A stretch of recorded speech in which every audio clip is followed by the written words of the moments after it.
الرحمن الرحیم۔ السلام علیکم، میں ہوں محمد امین اور آج کے اس لیکچر کے ساتھ میں حاضر ہوں۔ آج کا ہمارا لیکچر جو ہے وہ تفہیم عبارت نمبر 3 پر مشتمل ہے۔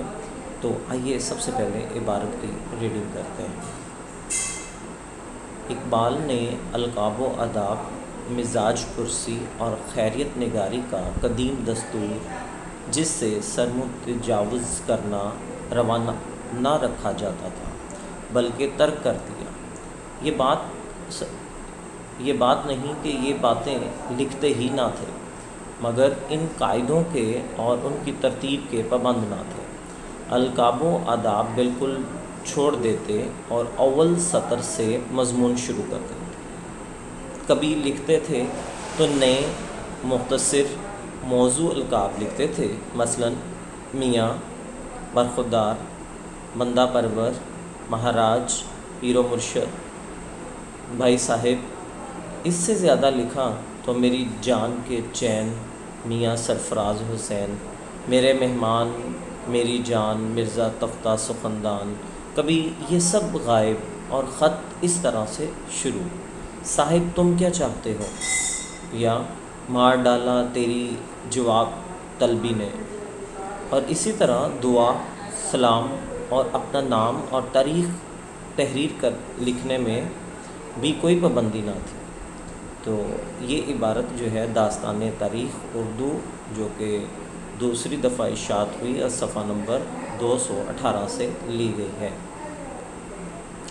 دراصل یہ اقبال کے غالب کے خطوط کے اوپر، ان کے لکھنے کے اوپر جو ہے وہ بات ہوئی ہے، اور یہی وہ عبارت ہے بچوں کہ جو 18 عبارتوں میں سب سے زیادہ مشکل اور اگر دیکھا جائے تو آسان بھی ہے، کیونکہ اس کے سوالوں کے جوابات آپ کو اس عبارت کے اندر نہیں ملیں گے۔ یہ صرف تفہیم کرنی، آپ نے فہم حاصل کرنا ہے اس سے۔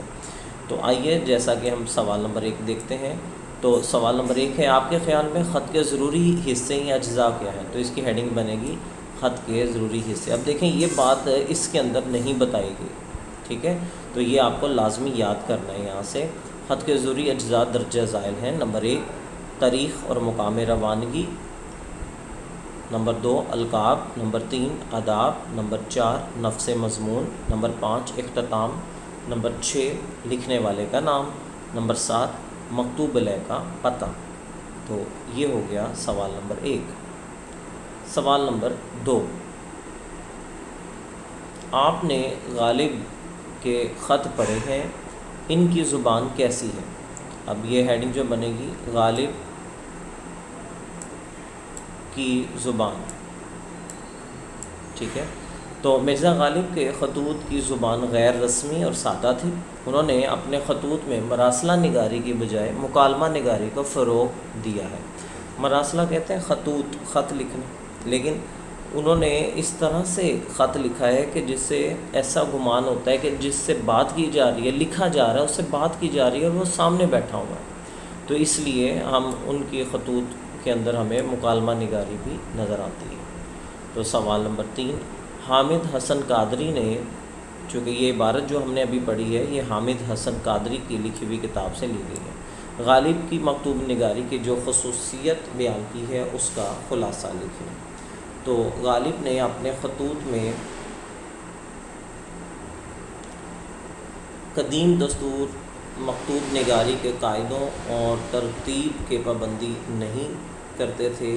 القاب و آداب ہو یا بالکل چھوڑ دیتے تھے، یا پھر نئے اور مختصر القاب لکھتے تھے۔ اس طرح دعا، سلام، اپنا نام اور تاریخ لکھنے کی پابندی بھی نہیں کرتے تھے۔ سوال نمبر 4، قدیم دستور مکتوب نگاری کیا ہے؟ قدیم، پرانا۔ قدیم دستور مکتوب نگاری یعنی کہ پرانا انداز خط لکھنے کا کیا ہے؟ اس میں القاب و آداب، مزاج پرسی، خیریت نگاری کا خیال رکھا جاتا تھا۔ سوال نمبر 5، خط کیوں لکھا جاتا ہے؟ خط کیوں لکھا جاتا ہے؟ جواب، سب سے پہلے تو معذرت اگر آپ کو پیچھے بیک گراؤنڈ میں کوئی آوازیں آ رہی ہیں تو یہ نیچرل ہیں، تو تو بہرحال ان لیکچرز میں گزارا کیجیے گا، چونکہ یہاں پر کچھ کام بھی ہو رہا ہے کنسٹرکشن کا، تو اس لیے تو جواب: خط ملاقات کا ایک ذریعہ ہے۔ خط لکھنے سے انسان ایک دوسرے کے حالات سے باخبر ہوتا ہے۔ سوال نمبر 6، عبارت کا موضوع عنوان۔ اس عبارت کا موضوع عنوان ہے غالب کی مکتوب نگار۔ تو یہ تھی آج کی عبارت نمبر 3۔ تو انشاءاللہ اگلے لیکچر میں آپ سے دوبارہ ملاقات ہوگی، تب تک کے لیے اللہ حافظ۔ ہیلو ویورز، میں بابا کے چینل میں لائک کریں اور نہ سب